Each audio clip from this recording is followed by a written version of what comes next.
Welcome back. I hope my parents don't pick up the phone while I'm Zooming with our virtual guest on our dial-up internet. But she's a woman of many degrees who can put a nice bright smile on your face. Say hello to a fellow New Yorker, Dr. Jovanka Zivkovic. Alo, jel se čujemo? Čujemo se. How are you? Good, how are you?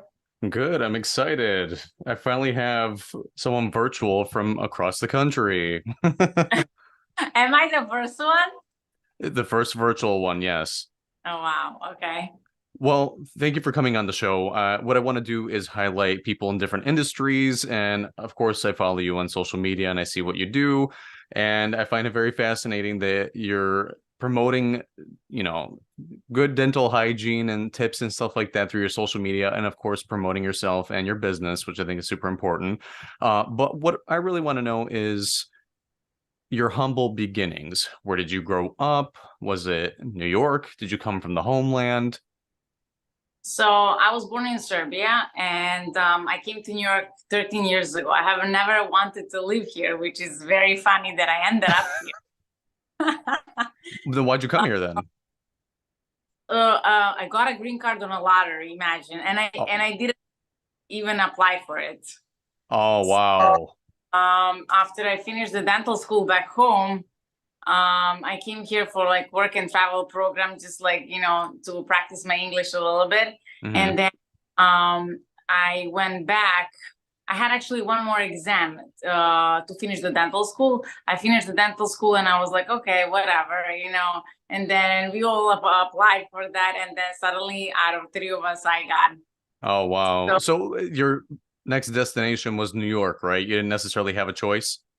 And not that I didn't have a choice. It's just, it was like the only logical choice for me because New York is the only spot that is like close to home. You know what I mean? Right. Well, it's the closest, biggest city across the pond. So I was like, you know what? Let me just, try it out and see how it goes. Obviously, I came just to see like if I am able to do it here by myself, like to make on my own.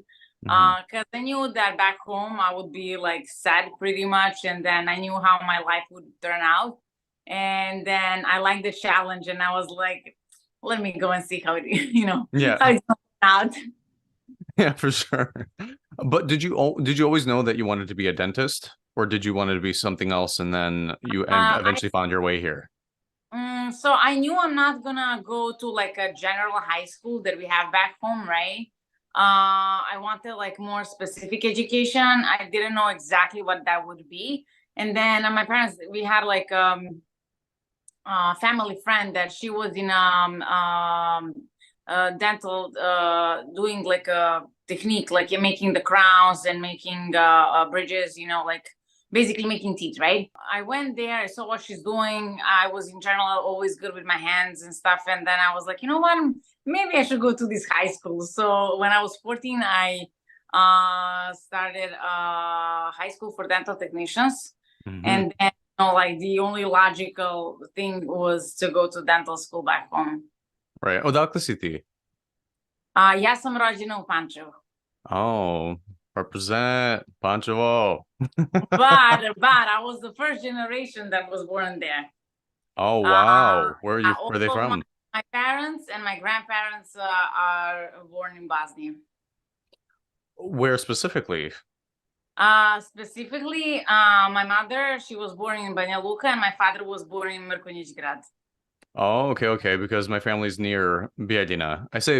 I say we're from there, even though we're not technically from there, but it's just the closest big city that people recognize. Internal feeling, Oh yeah. So you went through the schooling for dentistry. Did you start off as a dental hygienist over there?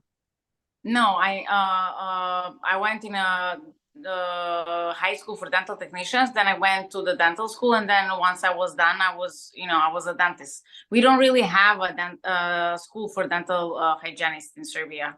So when you first came here with all of your schooling, what was your first step to get started in New York? So I had to pass the boards, national boards, part 1 and part 2, to get admitted to dental school, right? And then this is also a funny story. I mean, I was thinking with my Serbian brain, you know, like not not like how everybody else thinks. Uh, so usually, I guess this is what people do. They tend to like pass the boards. Obviously, this is like, you know, like extremely difficult process, and it takes like at least like a year or two. And then you're supposed to apply for the schools all over the states, right?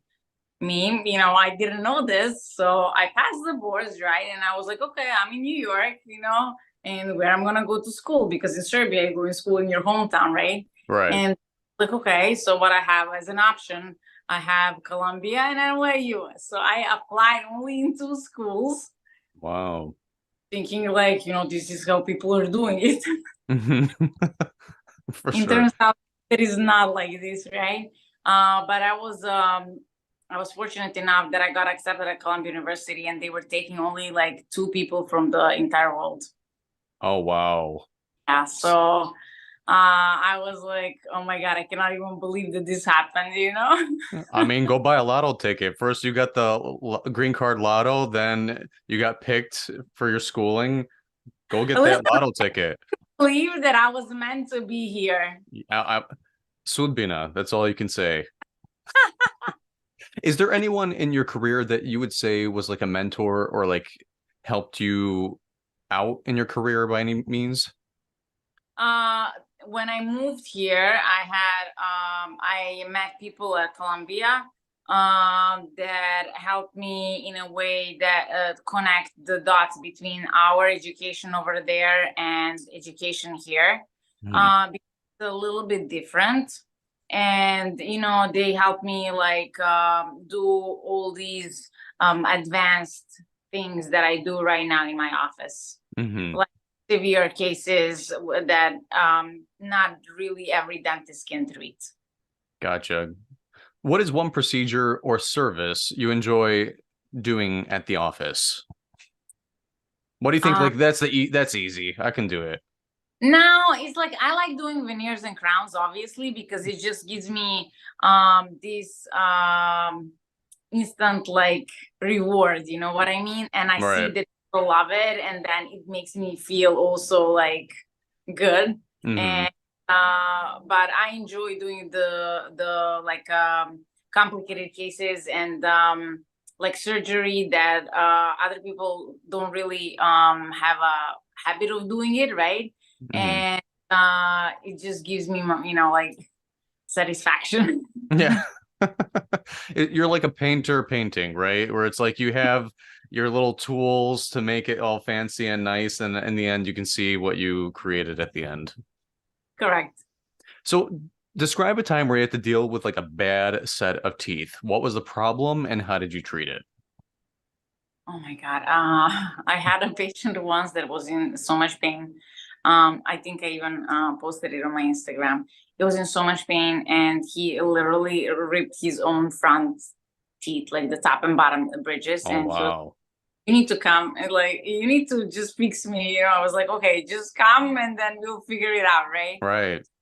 He ended up like obviously he had, you know, his teeth done abroad, and then I had to basically remove everything else, and he went through the surgery that was like 4 or 5 hours with sinus lifts, bone grafts, implants, and then we put him like some temporary teeth, and then after like 4 or 5 months he got a permanent teeth, and he was like so happy and so grateful. And then he got married after that, and he was like, you have to come to my wedding, and I was like, Oh okay. my God. That's awesome. Well, for a 5 hour surgery, it's like, do you do it all the way through, or is there like a lunch break where it's like, okay, vidimo se kasnije, stay put? No, there's no vidimo se kasnije. But recently, like a couple of months ago, I had a patient where I was doing the surgery, and then I had him stand up to take the scan, right? Like to examine where I'm at with my implants and stuff. And then I was like, okay, you can go back and have a seat in the chair. So I'm at the computer, and now I'm like looking at the scan and everything. And suddenly I hear, I turn around and I hear him snoring. The guy fell asleep in the middle of the surgery. Nice. But isn't that a blessing though, that like they're not paying attention anymore? They're like sleeping. You get to do whatever you want to do. Attention. It's just that after a while, they're so used on me that they're like, okay, just, we trust you at this point. Just do whatever needs to be done. And, they, at the end of the day, they realize that, what they can do, you know what I mean? Like there's nothing, there's no benefit in stressing themselves out, you know what I mean? Right. It's just like they relax. I mean, obviously I'm grateful that I have patients like this, but sometimes you get like really, really nervous people. But again, I need like maybe like 2 sessions and they're fine after that. Is it just a matter of building that relationship with them to calm them down when they come for an appointment? Or is there something that you give them to make them chill out? It's not that easy, I easy, but it's not that easy. Yeah. I mean, certainly, yes, there is a patient that they want to take something to relax, but I don't really support this. It's just that I'm very skilled, and I try to be like super, super gentle with them. And beforehand, I explain them what will happen, whatever we are doing, it doesn't matter the procedure. And then if they have any questions, I answer them. But mostly like people come because they heard good experience from their friends or somebody else. Right. Like they're like, we cannot come, we're afraid, this and that. But then when they hear that a couple of more people came and they were happy and were like, oh, it's not a big deal after a while, and they know that their friends were scared to begin with, then it's just easier. Well, when I go to the dentist and stuff like that, I have no problem, right? But I do have a problem when those long needles come up with whatever, Novocaine. That's when I have a problem. And I feel like people get like super scared of, that part of any sort of operation. Do you feel like that's a common thing, that they're afraid of the shot more than the actual operation itself? Yes, but I'm very good with sharp objects. Oh. Pa dobro. I'm very good. They actually say that they don't feel it at all. Well, if you're skilled and you know what to do and how to press and put enough pressure on it. So fast that they don't even realize that you're doing it. For sure. I mean, when I got my wisdom teeth pulled out, it was within 4 minutes. I'm like, all right, when are we going to start the operation? They go, your tooth has been out. Exactly. For sure. So talk to me about your dental practice. How did that come about? Because that's a pretty big dream that has come true, right? Everybody says this, but in my head, it's just the normal, set of steps, right? Right. But I used to work, when I finished Columbia, I used to work for the private practice for like 5 years, downtown Manhattan, close to Wall Street. I used to treat all these like rich and famous people. And at the same time, I used to build my own practice in Long Island City, Astoria. And I was renting the chair from another dentist, right? So I was kind of up my clientele. And then when the COVID hit, I couldn't just go back to the city anymore. And they were like too needy, annoying, and too scared. Then I got my property where I opened the office, and I was lucky enough again. I'm telling you, get that Lotto ticket. I'm surprised you're not that billionaire winner recently. I got the property. It was 2 days on the market. I didn't even went inside. Like I just went on the first floor, and I got it because the first floor was a dental office and the dentist was retiring. Oh, wow. So I got this. It was like old. He didn't renovate anything for 35 years. And I renovated it. I made a space, look like more modern. European. Yeah, European. Yeah. And I transferred my patients from the space where I was renting. And I started building more and more. And, I'm just here now a couple of days a week, and that's about it. You want to talk about European? I went on your social media and I saw some of your videos of you jamming out to some Serbian songs. If I was in a chair in another room and I heard Srce moje violina, I would stop everything and finish the song with you.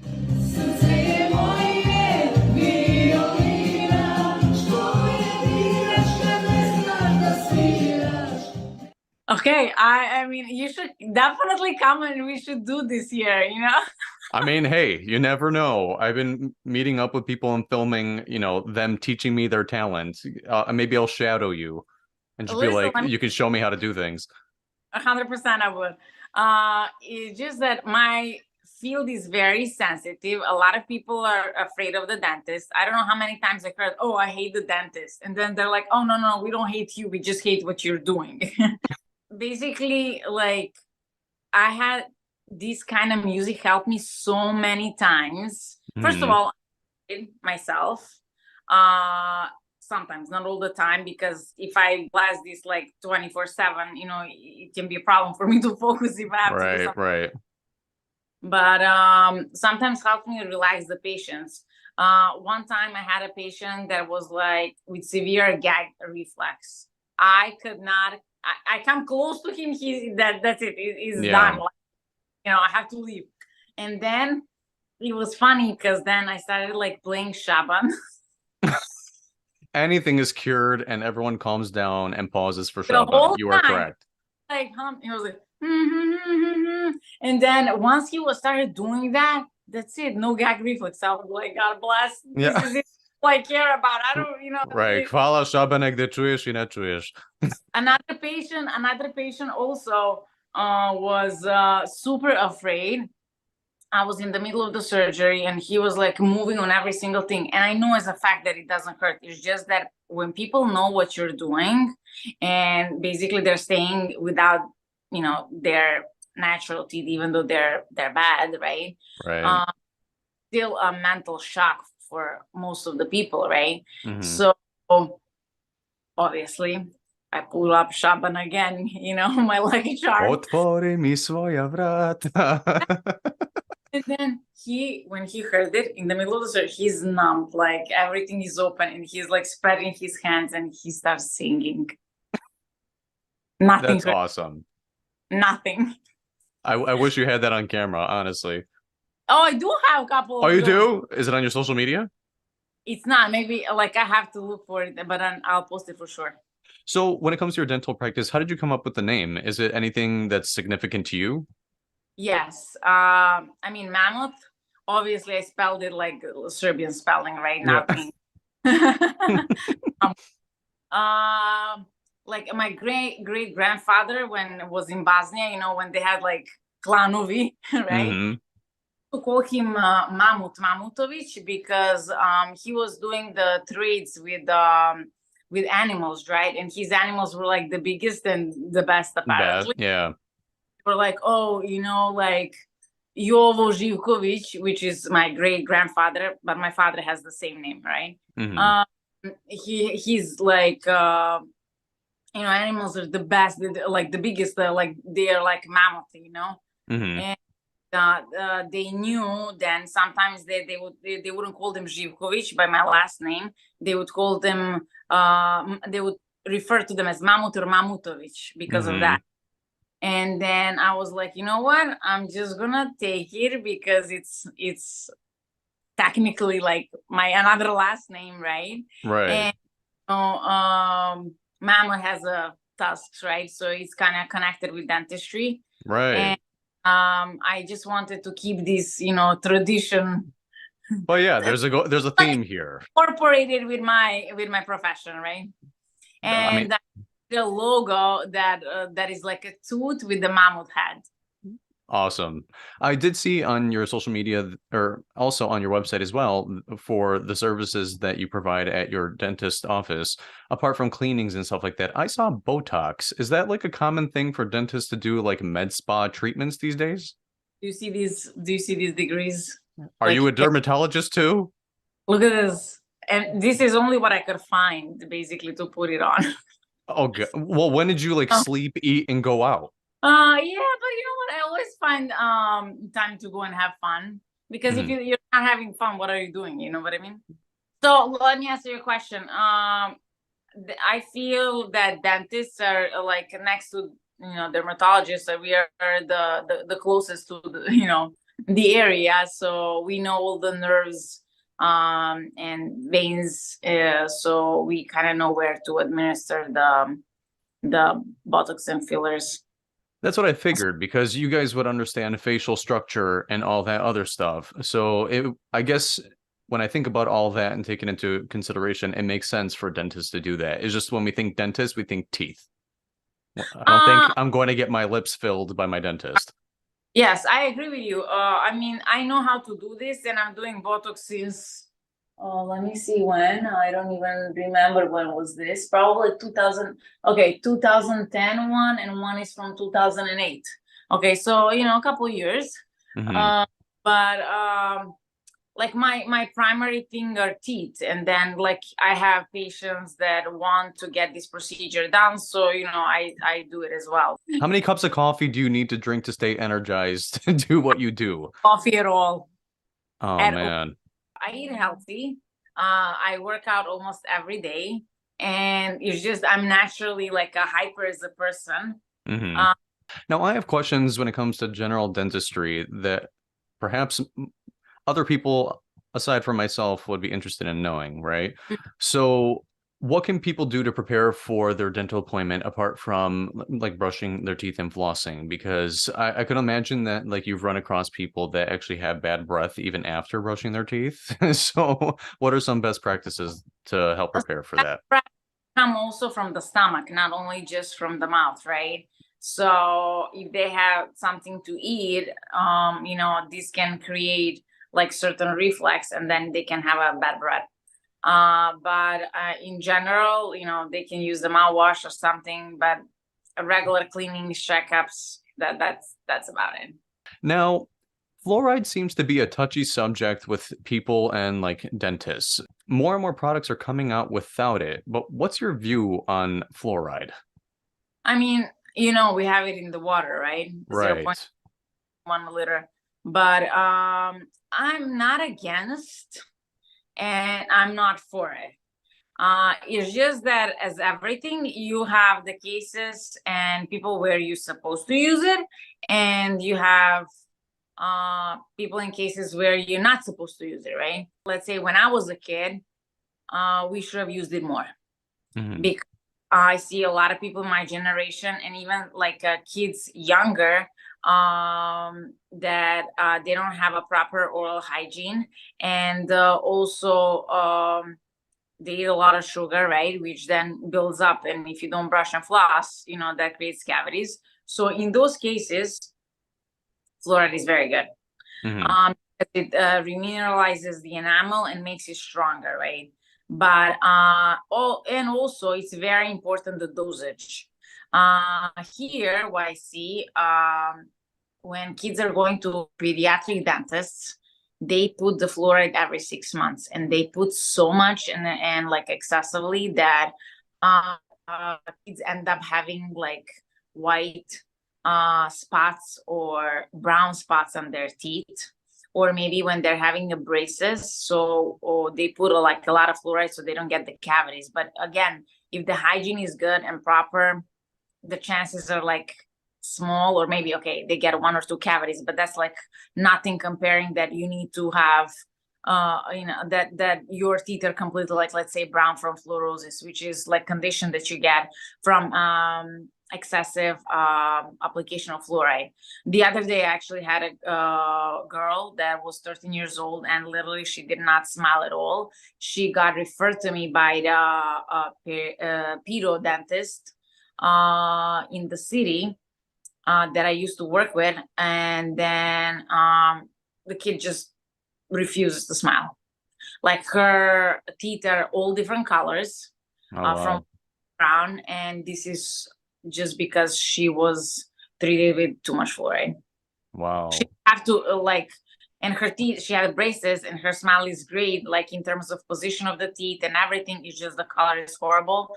And then she's so self-conscious, and basically she cannot wait to turn, I don't know, like 18, 20 or whatever, like the proper age where she can get all her teeth veneered. For sure. Well, since you mentioned teeth positioning, here's my last question. So I saw you guys offered Invisalign, and I actually had that done a couple years back. And it worked out great, right? Teeth were in position, and then I wore the retainer, or I still wear the retainer every single day. However, one of my teeth isn't retaining. Why do teeth shift back after being shifted? That's always, a problem. But because the bone has a memory, that's why. Gotcha. But if you wear your retainer and if you wear your last tray all the time, meaning like when you go to sleep, right? You should be able to keep it in a proper position. For sure, for sure. So I know you give dental tips on social media, but I was wondering if you can give these Balkan singers tips on how to sredi their smile with the game Dental Diagnoza. Are you ready? I'll try my best. So, Dental Diagnoza. These are photos of Balkan singers before they got their new teeth. Okay, so I know it's going to look like a shady game that I created by finding the worst pictures, but it's actually them before. This happened for real. It did. It did.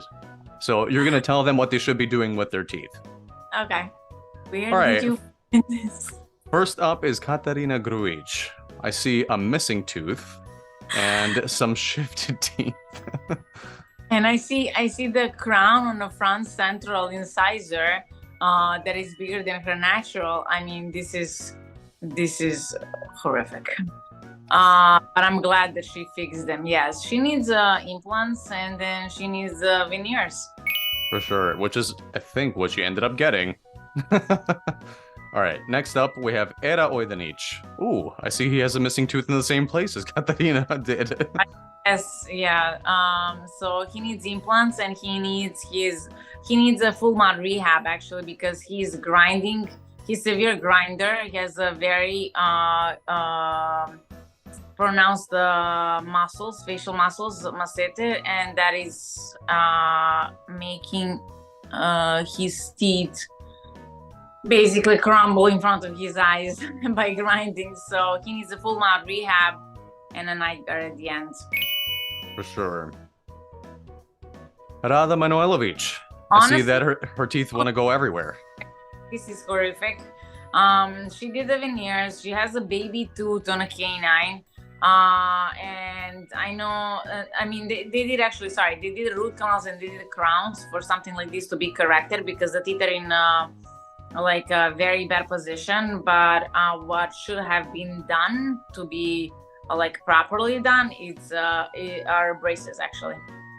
Oh, for sure. I mean, her teeth don't look bad these days, but I'm saying, like, comparison to this, I think it's night and day. Sure, but like still that was like an express solution. But when I have a patient like this that want the express solution, I always advise them to do the braces first, and then we can talk about the aesthetics, veneers or something else. It's just that if this kind of work is not done properly from the first time, it can actually backfire and break much faster than if it's done like how I told you. So when it comes to veneers, why do they fall out for some people? For this reason, because they're placed on the teeth that are in a wrong position, and then let's say if you close your mouth and you keep jamming on it, while you're eating, and obviously you have to eat, you're not gonna really like be mindful that much, right? Mm-hmm. Then they come out. For sure. Voja Nedeljkovic from Zvezda Granda. I see there's a gap. Yeah, he has a gap. I think he did his teeth, but I think that he still kept his gap. I'm not sure, but I think that this is what he did. I mean, Invisalign, 100% Invisalign and whitening. That's what I would do. For sure. Branka Sovrlic, looking like a vampire. Full mouth veneers. It's just that this is the woman that every time I saw her, she's wearing some like hot pink or red lipstick, right? And then you cannot just have yellow teeth and wear this lipstick. It just doesn't go. Yeah, but now when you look at her, your eyes hurt because of how white her damn teeth are. And how big they are. She can't even talk with her mouth fully open. Then this. What was that? It still would look better than whatever she has right now. Oh, for sure. Ognjena Midžić. First Invisalign, then maybe veneers. All right. Dragana Mirkovic. I see fangs. I know, but she had her teeth done so many times. I mean, so many times. And then each time she would put a new teeth, they would be a size bigger, you know? Oh, man. Yeah, and then her whole face is different shape as well. Because of it? Because of the fillers and too much Botox. Oh, well, that's a different story. I thought like her jawline changed because of the teeth in her mouth. No, it's just that they kept increasing the size, you know, it's just not natural. I agree. MC Stoyan, I see that there's gaps in the bottom and on the two front teeth. I mean, to be honest with you, I like his teeth. Yeah, I don't think they're that bad. They're not that bad at all. It's just that if he wants to do veneers at some point, sure. You know, it's just personal preference. If they're healthy, maybe yes, maybe no. Definitely to wear the night guard, and that's about it. Do you think he grinds his teeth? Yes. I think that 90% of people grind their teeth, but they don't even realize. And our final gal is Andrijana Čekić. Oh. Full reconstruction is my vote. Yes, I mean, I agree. And she did it. But the thing is that when they do it, it's just that their teeth are not leveled. They're not leveled. And like you will find the pictures of her teeth now where she has like the top teeth and the bottom teeth, they just stopped at the canine. And then you have this gap or so, you know, like when she smiles, like it's black on the pictures, which I find it, you know. And also, Aleksandra Prijović, when you see her teeth before and now, they're slanted. Like they're not like when you smile, they're not straight. Like on a one side shorter than on another. I don't know how is this possible to happen. Well, I don't know if you've seen a picture of Tom Cruise, but his smile is like shifted to the left. It's not even centered with his like nose. It was, but now he made it straight. So you made it through the game, and we gave all these Balkan singers the dental tips that they need to have that perfect smile for the stage. And I thank you once again for coming aboard and talking with me today and giving us an insight into the dental realm. Hvala ti još jednom. We'll keep in touch and tell people where they can follow you on Instagram. Oh yeah, so you can follow my Instagram, dr.jovanka.zivkovic. Yes, you will see all the procedures that I'm doing. You will see pictures of my patients before and after, and then occasionally you will see me singing at the end of the day. You know, sometimes you'll see me working out in the morning because, you know, healthy lifestyle is very important as well. Oh, for sure. So you're in this Astoria area of New York, correct? So if you guys are in the neighborhood, make your appointments with Mamut Dentistry. Until then, we'll see you next time. Thank you. Bye.